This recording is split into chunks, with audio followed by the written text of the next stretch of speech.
My name is Lawrence Stroll, and I'm the executive chairman. And I believe with my vision, with my business sense, and with my wallet, I will be able to create one of the best Formula One teams in the world. Aston Martin is currently enmeshed in the controversy surrounding how they could possibly afford the £30 million signing of Newey. From Italy to England and Germany, journalists poured into the financial underhand dealings of Lawrence Stroll. The other teams are also grumbling about it. They fear if Stroll is allowed to assemble a galaxy of stars akin to Real Madrid of Spain, it is only a matter of time before he becomes unstoppable. And today we are here to report to you that their fear is very real. Under the budget cap rules, teams are not allowed to spend more than $135 million this season.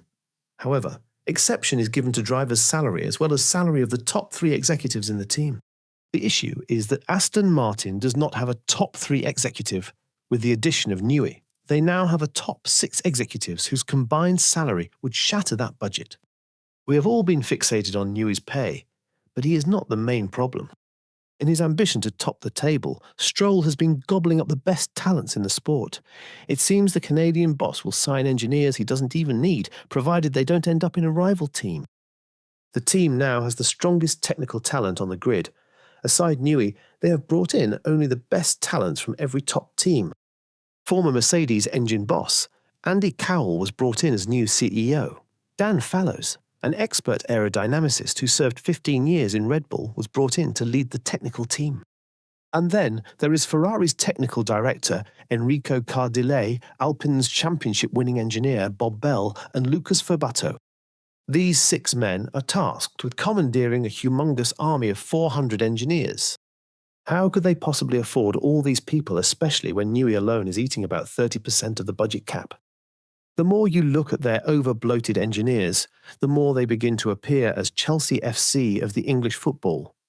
In the English Premier League, a football team is not allowed to have more than 25 players a season. But Chelsea FC became the butt of all jokes when it signed a staggering 42 players. Why would a team sign almost twice the amount of players it needs? And the important question is, how could they afford them? It turns out that both Chelsea and Aston Martin do not just share the same over-bloated budget.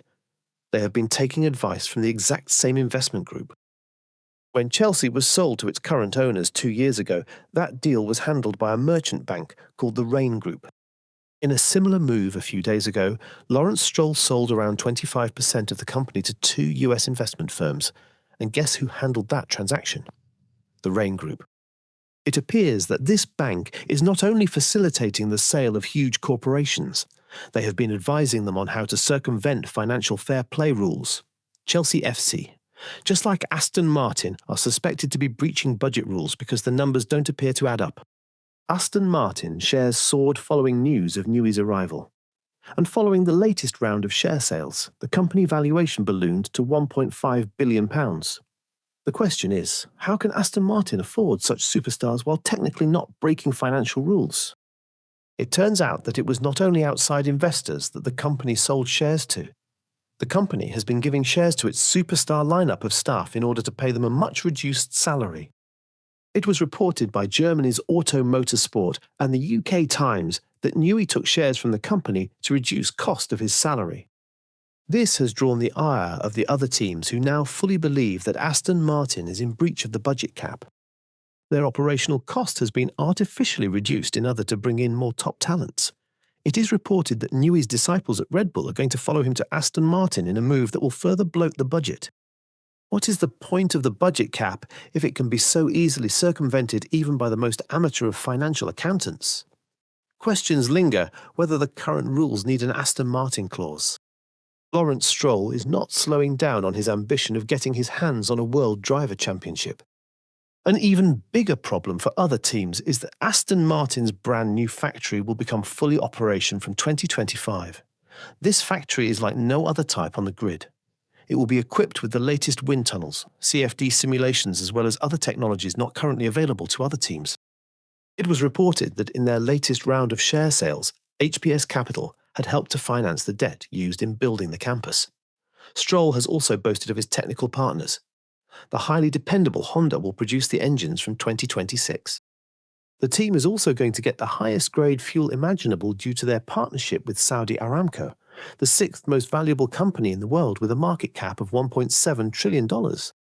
All these point to the fact that we are going to have a world champion from that team in the coming years.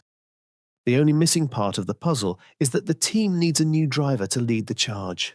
Fernando Alonso at 43 must understand that he would have to be let go at some point, as there is no way Stroll is going to sack his own son. The budget cap was introduced to prevent the top teams from keeping all the best talents and machinery. But that is currently being threatened by the star-studded Aston Martin.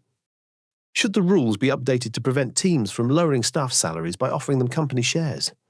Or should they leave it as it is, since it's not one of the traditional top teams that is taking advantage of it?